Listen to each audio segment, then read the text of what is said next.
Shalom y bienvenidos a Vía Haftaj Israel, una frase hebrea que significa amarás a Israel. Esperamos que se queden con nosotros, ya que nuestro maestro, el Dr. Baruch, nos compartirá una enseñanza expositiva de la Biblia. El Dr. Baruch es profesor titular del Instituto Zera Abraham, con sede en Israel. Aunque todos los cursos en el instituto se imparten en hebreo, el Dr. Baruch se complace en compartir esta enseñanza en inglés con doblaje al español. Para más información, visítenos en amarasaisrael.org o descargue nuestra aplicación móvil Mi Estudio Bíblico. Aquí está Baruch y la lección de hoy. La resurrección es un concepto muy importante en la Escritura. La Biblia habla frecuentemente de la resurrección de los muertos. Y lo que tú y yo debemos entender es esto. Cada vez que la Biblia habla de la resurrección, le da a ese pasaje de la Escritura un contexto específico. ¿Cuál contexto? El reino de Dios, lo que significa simplemente que hay una relación directa entre la resurrección y el reino de Dios. Esto lo veremos claramente en el pasaje que estudiaremos hoy. Dicho esto, toma tu Biblia y ve conmigo por favor al libro de Lucas, capítulo 20. Evangelio de Lucas, capítulo 20. Vamos a comenzar con el verso 27. Y allí hay cierto grupo de líderes, unos que eran muy importantes durante este periodo de tiempo, y ellos, en su mayoría, controlaban el Sanedrín. ¿De qué grupo estoy hablando? De los saduceos. Bien, los saduceos no creían en lo sobrenatural, no creían en los ángeles, no creían en el reino de Dios. Negaban muchas de las cosas de las que hablaba la Escritura. Y también sabemos algo más. No creían en la resurrección. De hecho, se burlaban de la resurrección. Y vamos a ver eso claramente en esta porción de la Escritura. Pero el Mesías, basado en la verdad de la Escritura, enseñó sobre la resurrección. Él dice, refiriéndose a sí mismo, que Él es la resurrección y la vida. Y cuando habla de eso, insisto, habla desde un contexto de reino, una perspectiva de reino.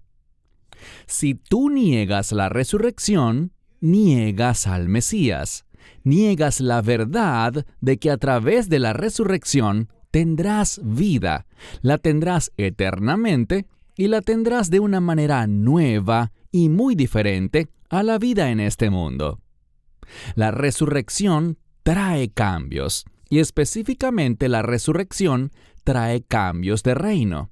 Bien, comencemos. Vayan conmigo, como dije, al Evangelio de Lucas, capítulo 20, y vamos a comenzar en el verso 27, donde leemos: Pero algunos de los saduceos venían. Esto significa que se estaban presentando, y el contexto nos dará la conclusión.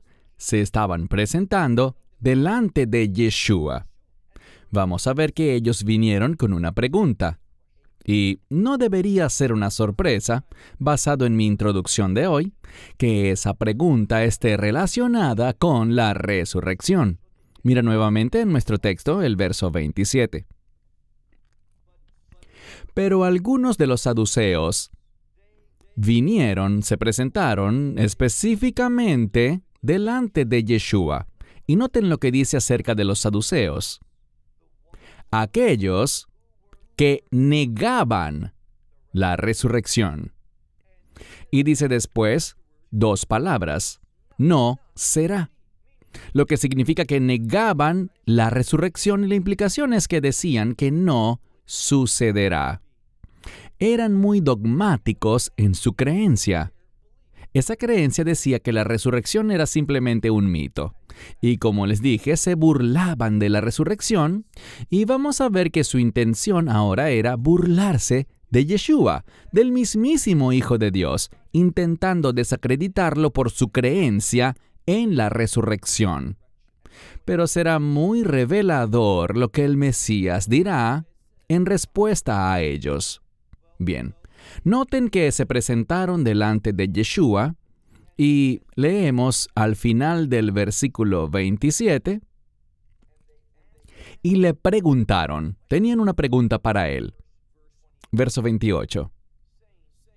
Maestro, Moisés nos escribió que si cierto hermano muriera teniendo esposa y éste muriera sin hijos, ellos plantean el caso de un hombre que está casado y muere sin haber tenido hijos.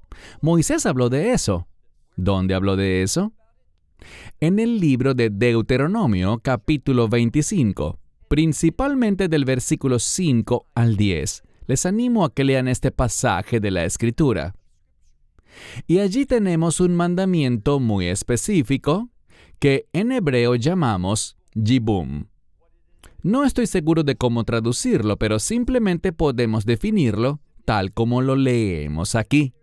Si existe un miembro de la familia que está casado y muere sin que la esposa haya tenido hijos, él murió sin hijos. Ella, por lo tanto, no tiene hijos. Entonces, ese mandamiento de yibum exige algo, y veremos exactamente qué es lo que exige. Ellos sabían lo que dice la Torá. Leemos que si él muriera sin un hijo, el hermano, literalmente su hermano, debería tomar a la mujer y levantar simiente, lo que significa descendencia, para él. Ahora vemos en el libro de Deuteronomio que dice, para que su nombre no sea borrado.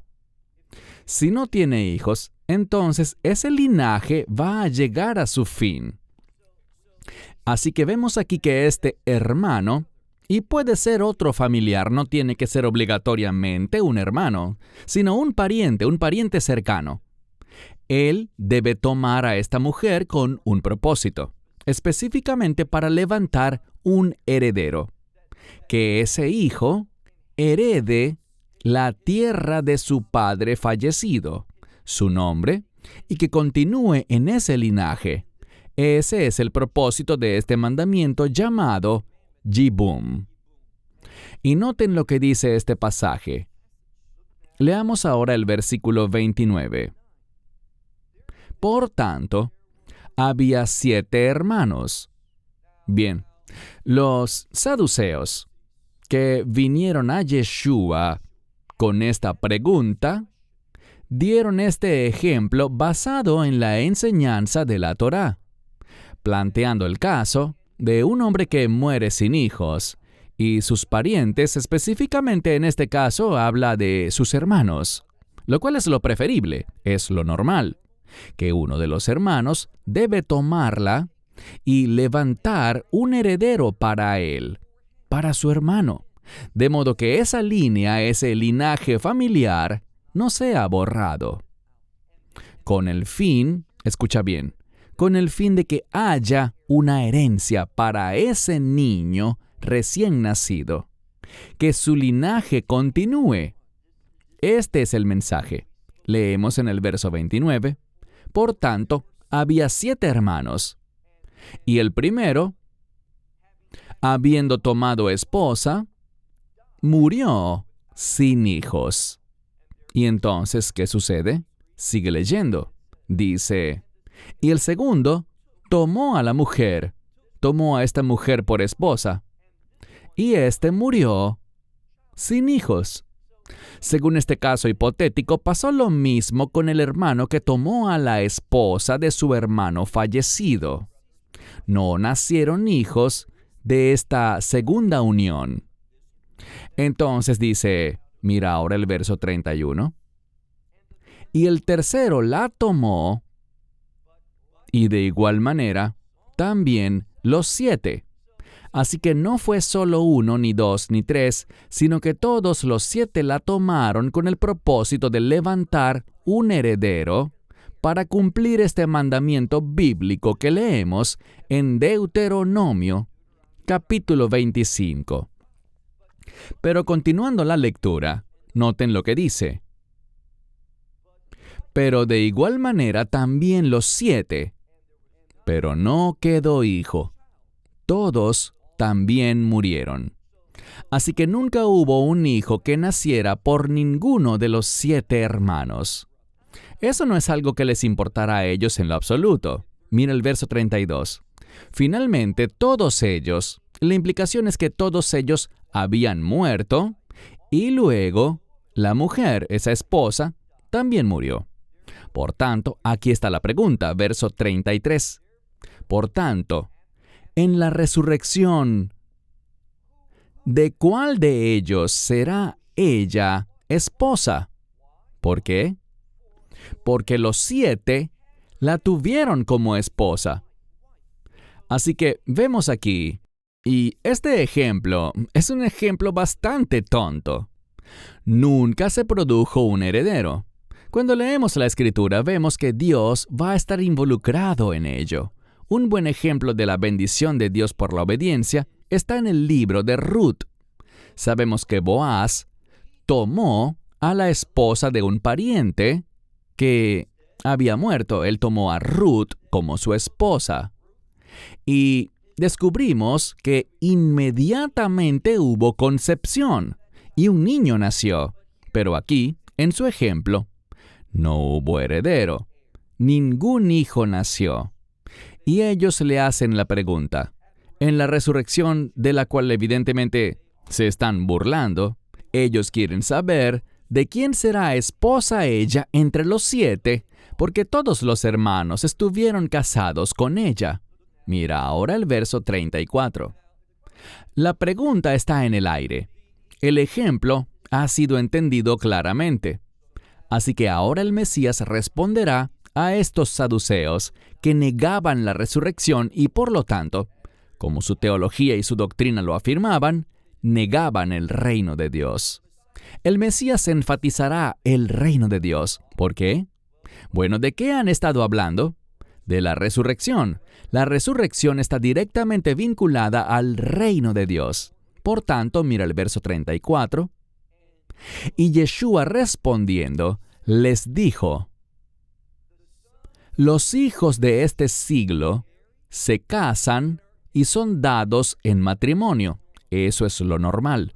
Ahora, quisiera detenerme para recordar que el énfasis, como veremos a medida que avanzamos, el énfasis de Yeshua será que tengamos una comprensión correcta del reino de Dios.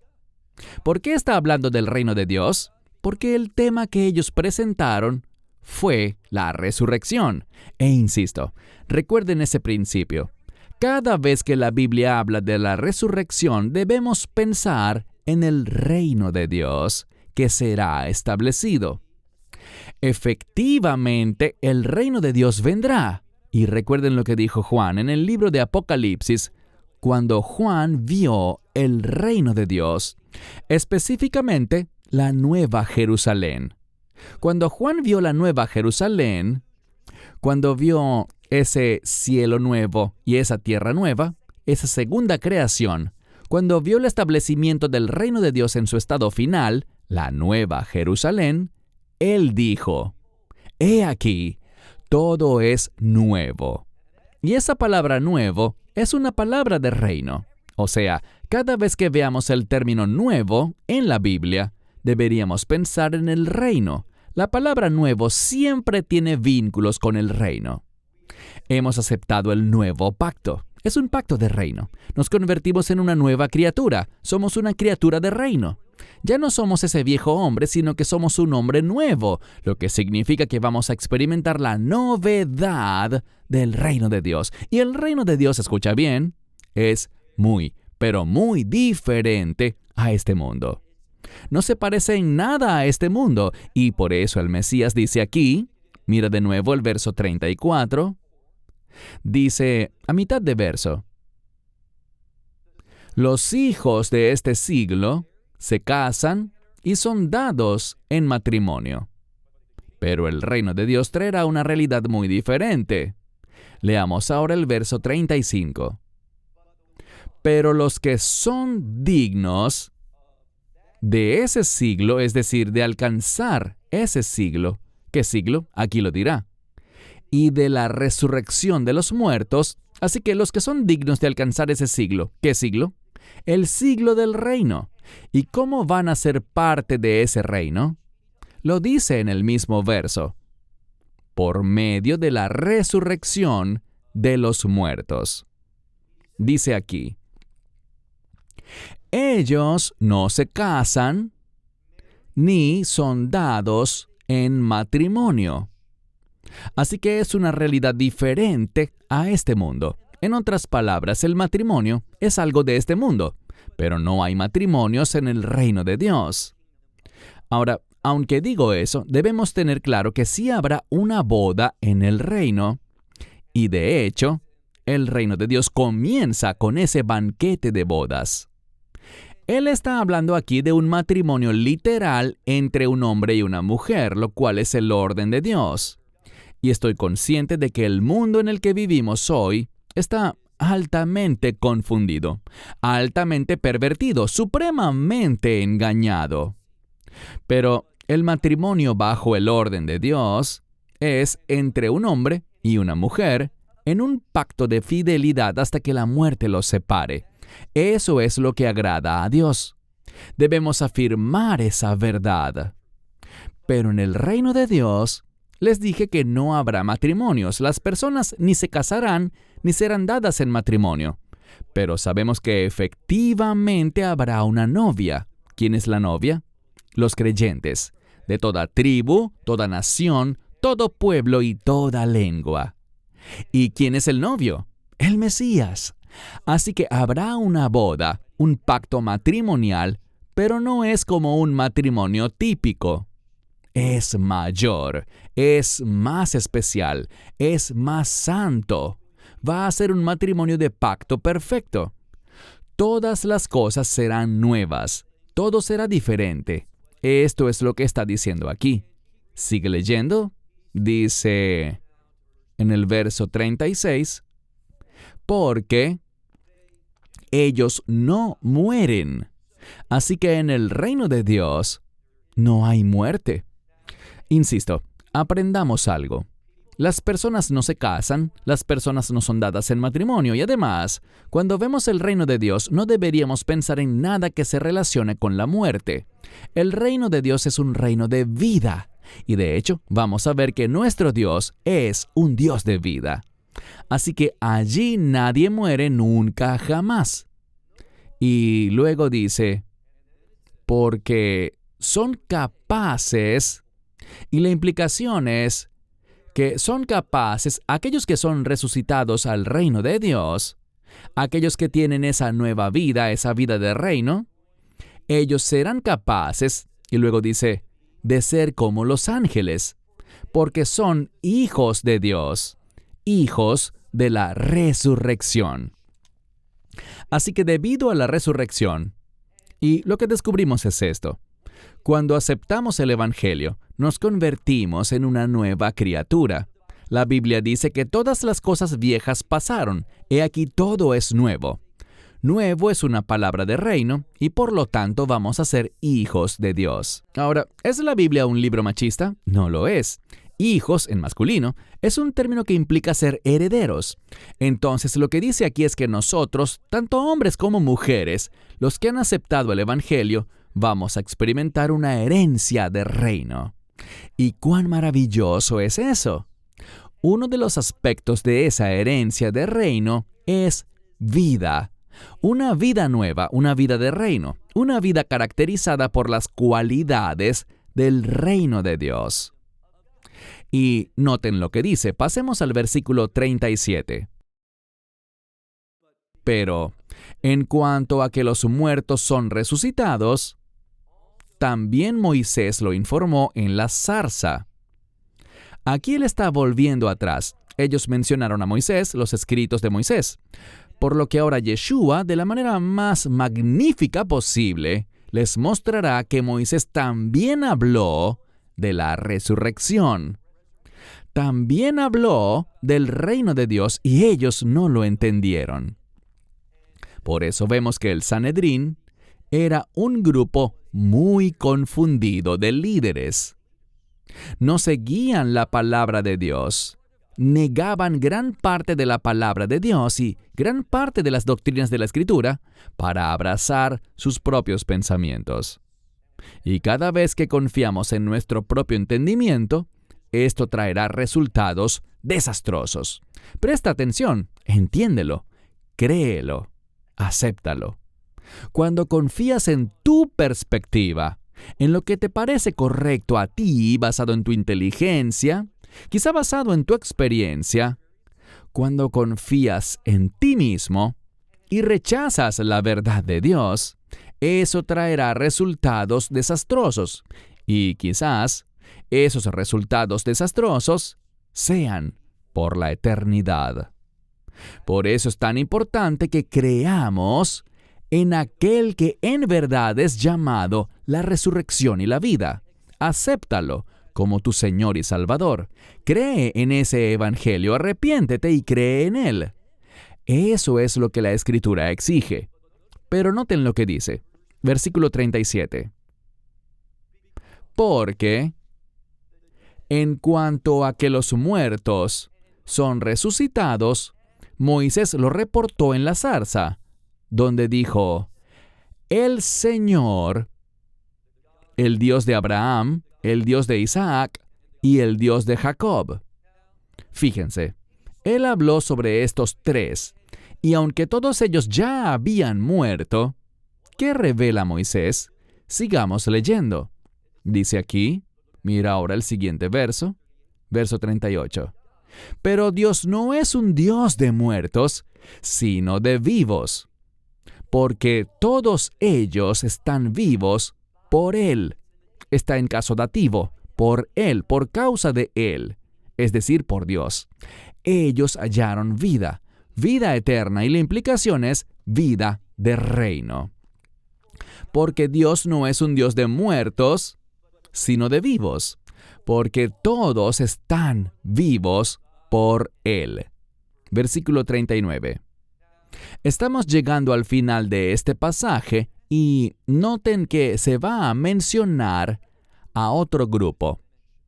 Bien, los saduceos, en la opinión de la mayoría de las personas, eran herejes. Mucho de lo que este libro habla, los saduceos lo negaban. No creían que existieran ángeles, no creían tampoco en los milagros ni en nada sobrenatural. Su mente era muy científica. Si no podía reproducirse, lo negaban. Muchas personas hoy en día tienen esa misma creencia. Si no lo he experimentado antes, lo rechazo. Y niegan todo lo que tenga que ver con un Dios sobrenatural y milagroso que nos ha prometido una nueva creación. ¿Cuál nueva creación? El reino de Dios.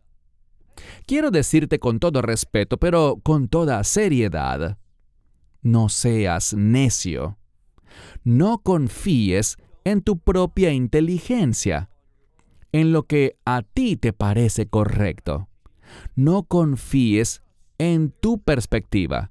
La gente te dirá, ver para creer. No, la palabra de Dios dice que la fe viene por el oír, y oír específicamente la palabra de Dios.